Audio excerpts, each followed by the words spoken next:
Hello, everyone. I'm here with Kylie Devi, an author, blogger, and entrepreneur. She has a healing practice that's centered on assisting others in overcoming trauma through body centered practices. We'll talk more about that later. She also coaches in personal development and spiritual type leaders in expanding their vision and creating a lucrative business. And most recently, she is the author of the book Recovering the Spirit from Sexual Trauma. And this is really why I wanted to talk to her today. So, hi, Kylie. Thank you so much for talking with me today. Hi, it's really great to be here. Thanks for having me. Yeah. So, I wanted to bring you over to the one question for this interview, even though your book doesn't directly correlate with life purpose for two reasons. The first, because I know many people are struggling to live their life purpose, uh, but are held back by the traumas that they've experienced in their childhood and even in their adulthood. And sexual trauma is just so pervasive in our culture right now. So it just feels like this is one of the most common blocks to living your life purpose. And your book is such an amazing resource for healing those traumas and getting to the other side. And also, I wanted to bring you here because it seems to me like, in some ways, your traumatic experiences kind of created your purpose or at least deepened them. Does that feel true? Is that an accurate? I do feel like there's a lot of truth there, and it's interesting that you bring that point up so quickly because, one of the things I was thinking about yesterday is so many people that I speak to and so many of the people that I really wrote this book for often find themselves asking the question of, who would I be if this never happened? And I think it was really critical for me on my personal journey to really let go of that question and say, what am I going to do with it now? And so it's, and in terms of purpose, I think in terms of a lot of the trauma that I've experienced, I do think that it pushed me into a much deeper inner exploration than I probably would have gone to and gone through. And in a sense, that is what has led me into a deeper sense of purpose. Or it just deepened you and had you explore yourself in a deeper way. Yeah, I think trauma can be, one way I like to look at trauma is that it's very shattering. It shatters the way that we construct meaning. It shatters, how we feel about ourselves, how we communicate with other people, and even just the day-to-day processes that so many people take for granted. It becomes so challenging and so difficult. And when that happens, I think, at least for me personally, I asked a lot more questions. Yeah. And so... But it's more than that though, because the work that you're doing is also directly correlated. Like It is, yeah. It has turned out to be that way, and so I don't think that that's true for everybody, And yeah. I certainly, there's an interview in the book actually that's, we talk about that. It was, I'm not sure if you read it. It was with Stacey Haynes, and her and I were talking about how service and purpose and meaning is so important in the recovery process, and that, for her and I both, we really felt like we wanted to contribute to the healing process of people that had experienced similar traumas to us, but then we made a distinction in our discussion that, that's not for everybody, and not everybody needs to follow that path, and for some people maybe service is planting a garden or, volunteering or finding work that they love. And so for me, it does have a direct correlation. And it's really important for me to help other people that have experienced what I've experienced. But I don't think it's necessarily everybody's path. Yeah, sure. I love that you bring that up because there's some things, and I'll talk about this later on in our conversation, that I've personally experienced. You and I have some synchronistic um, aspects of our story, and I've definitely kind of dealt with that. I guess I would describe it as kind of trying to fix the problem that I experienced externally. So kind of like taking something that I was having, like, oh, I can't believe this happened to me, and this is such a painful thing in my own system. I have to go out and conquer it out in the world. And that's, definitely a distinction from what's going on with you. Um, so, talking about that, you mentioned this prayer that you said that when you were a child, like, God, if you ever lead me out of this hell, I promise I will extend a hand to those who still suffer. I promise. So I see you're living out of that promise now, and I would love to hear you talk about how you think that prayer impacted your what you're doing now and your Sure. healing path also, like how that prayer affected your healing process. Sure. Yeah. I'm glad you brought that up. I think it's really however you experience prayer personally. What I think it is the power of intention. I set a really clear intention in my late teenage years. Things were pretty chaotic for me, and I set an intention. I would say between 18 and 22, I started really considering that, all right, I need to change my life. I can't keep living in addiction and recreating all these horrible relationships and just kind of like struggling just to keep afloat, not thriving, not even barely surviving. And so, I remember that moment of like, all right, I'm gonna change this, and when I do, I'm going to kind of create a roadmap for anyone, even if it only helps one person, then I'm going to say, like, this is how I did it. Yeah. Because I knew that when I started looking for healing resources, what I noticed right away is the tools that helped me the most were not readily available. I had to take little bits and pieces of everything I was finding and put it together in a way that worked for me. So, I think when I set that clear intention of I'm going to heal no matter what and I'm going to help other people in the process, it seemed like what happened after that was all the pieces lined up and I didn't have to seek them out anymore. Yeah. The intention kind of called it to me. And it came in a way that it's interesting. In the first probably 20 pages of my book, I kind of outlined my process and my story, and it's like everything came in a certain order that now looking back, I'm like, oh, I get it. I had to do that to understand this that then happened, right? So it's like, but I didn't have to work for that. It just happened.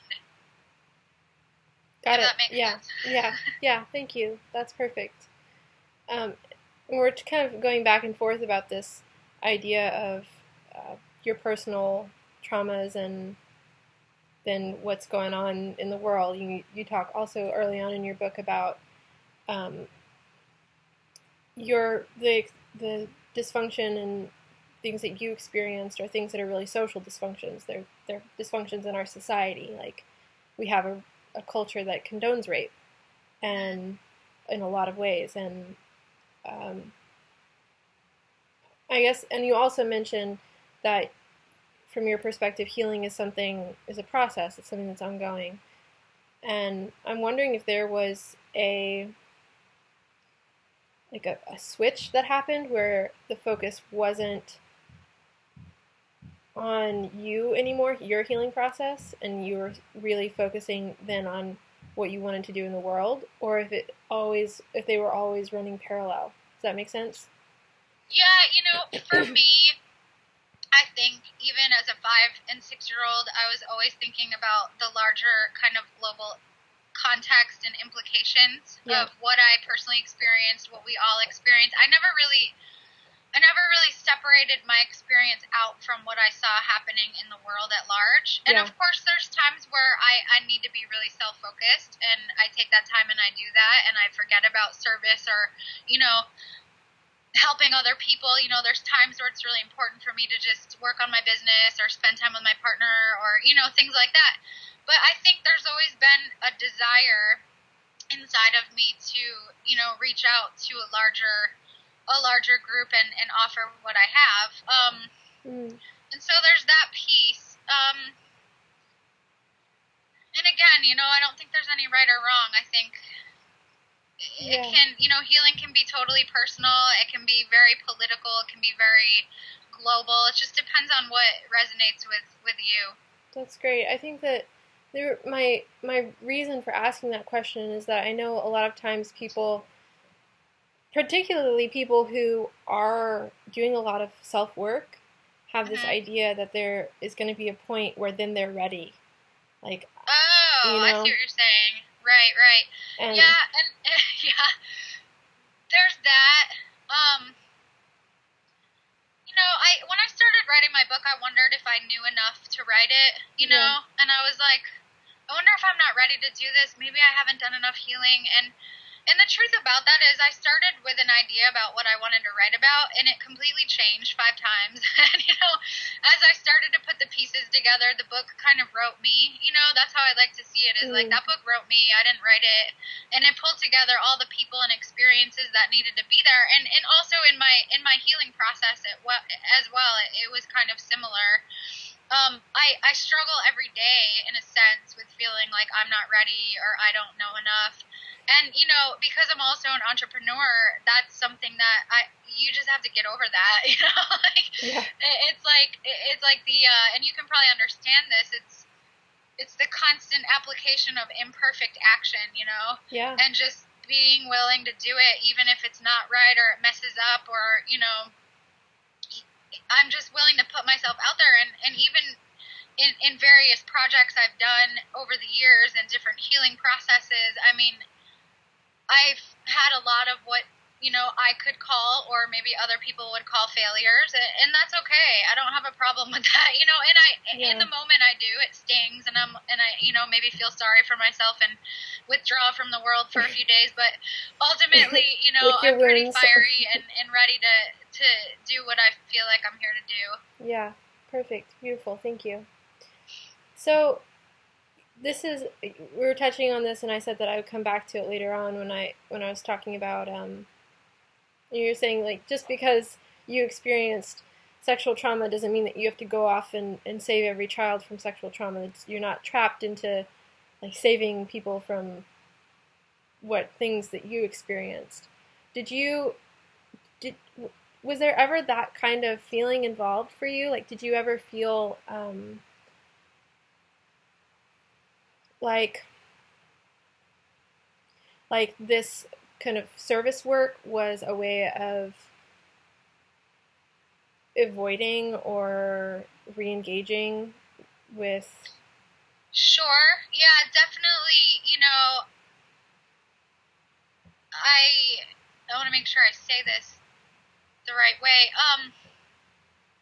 I think there can be a codependency that happens, especially when we experience trauma at such an early age, and then we feel like there's an urgency, like if I can help all these other people, then I'm okay. And I think there's like this really poignant moment in the movie The Silence of the Lambs, where Hannibal Lecter says that to Clarice, right? He's like, you're just doing this because you have this inner child that isn't healed, and you're trying to save the world, and so there's like there's like this truth there, and I'm sure that I vacillate in moments of going into that space, but also I think if we have a bigger picture, then we can always go back to that. And so for me, the bigger picture is really healing, and so I have to check in with myself. Am I working on the book as an avoidance, or am I seeing clients as an avoidance? And if I decide that I am, I will totally take a break, and I'll do something else. So Yeah, it's we're nobody. I don't believe in this concept of like,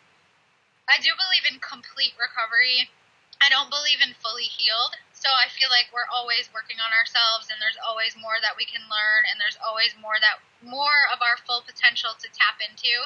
mm, And I think it's just really important to constantly check in and monitor and say, what's my motivation behind what I'm doing? Am I in avoidance or am I in creation? And I think there's a yeah, big difference between the two. yeah, perfect. Thank you. That's awesome. So I do also want to talk about the book. Um, so I'm really grateful for this book. I think it's really beautiful. I love the way that you um, for the watchers here. Kylie's book, Recovering the Spirit. Um, what is it? Recovering the Spirit from Sexual Trauma.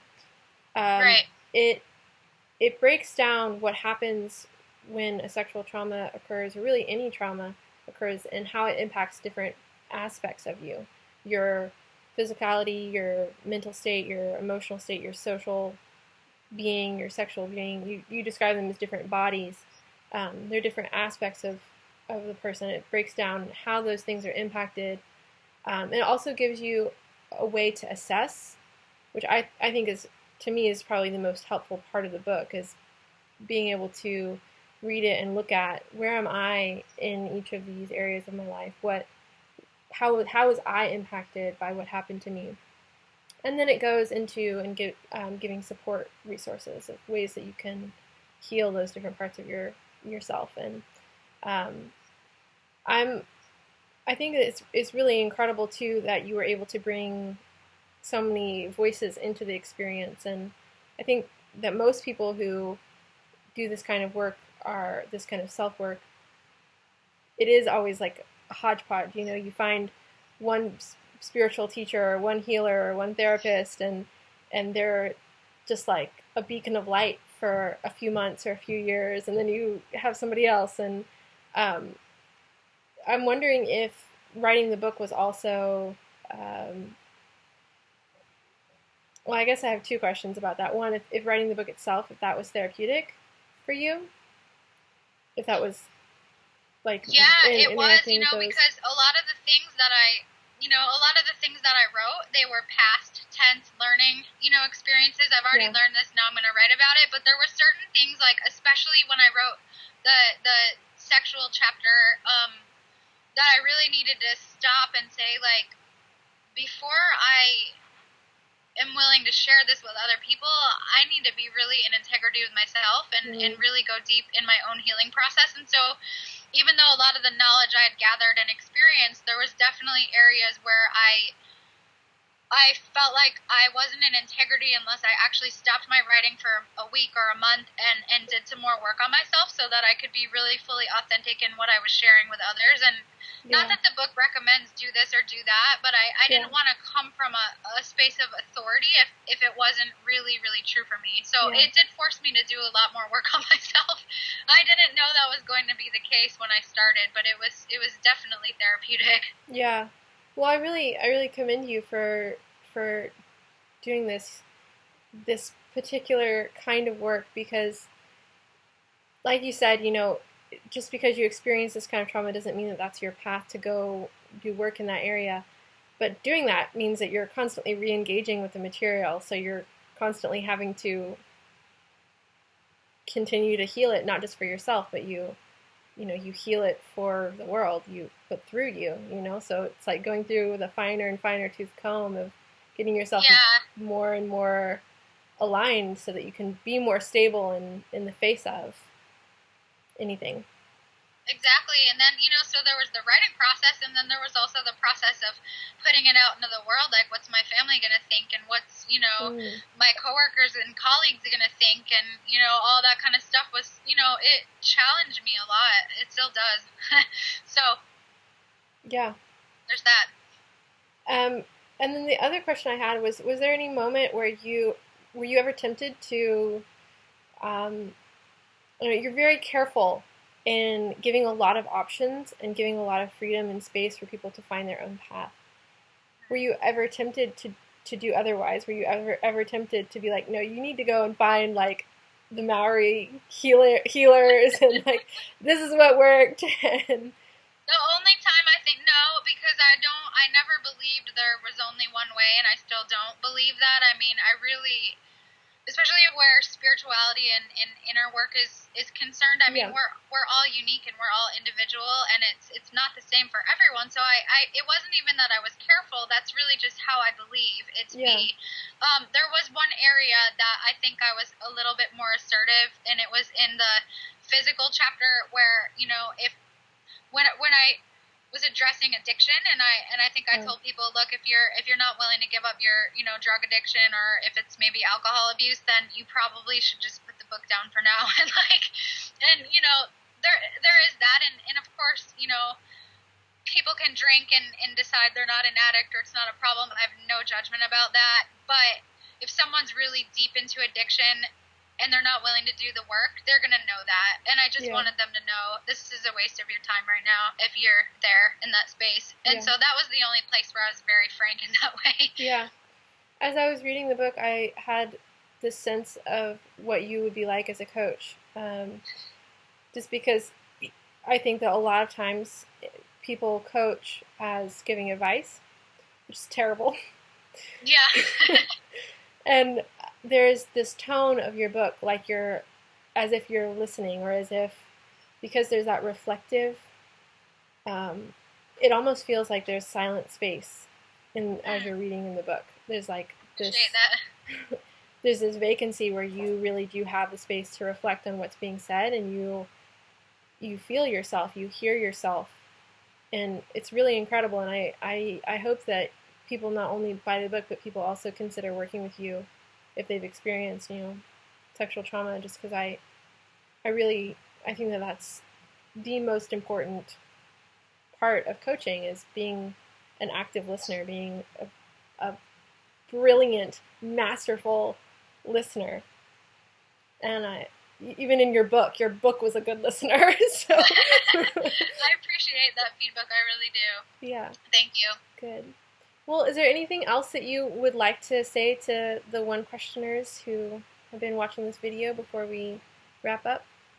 Yeah, I just want to encourage people, if you've experienced any kind of trauma, to be, I just want to invite you to realize that you're not alone, and that there's a lot of other people that have been there, and that, the book that I wrote is not meant to be a one-on-one journey. There's a lot of ways to connect with other people as you're going through the exercises. There's a Facebook page, and there's also just encouragement to share things with other people at certain times. And, I want to just let everyone know I do believe in complete recovery, and I don't believe it's necessarily always good for it to be a solo process. So, Yeah. if people want to check out the book, or just, even check out the Facebook page and share with me their story or their thoughts, then I invite them to do that.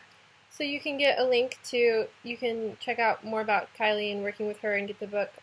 There's a link below. It's healfromrape.com. And again, you can find the link below. I also just want to say, because I know a lot of times people don't necessarily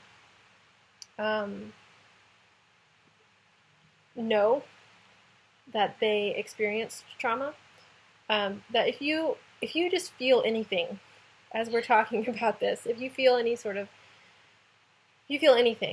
then it's something worthwhile looking into, because a lot of times these things are repressed, or we experience something as a trauma, but we were later told it wasn't a trauma, or um, you know, your experience is valid regardless of what happened. If you experienced it as a trauma, if you experienced really anything in your childhood that felt like um, it distorted you, it messed with you, it broke you in some way, then it doesn't matter what happened. It doesn't matter what somebody else would say about what happened. It's your experience that's valid, and I hope that you give this to yourself. So thank you so much for talking with me today, Kylie, and thank you Thank everyone you. for watching. Thank you.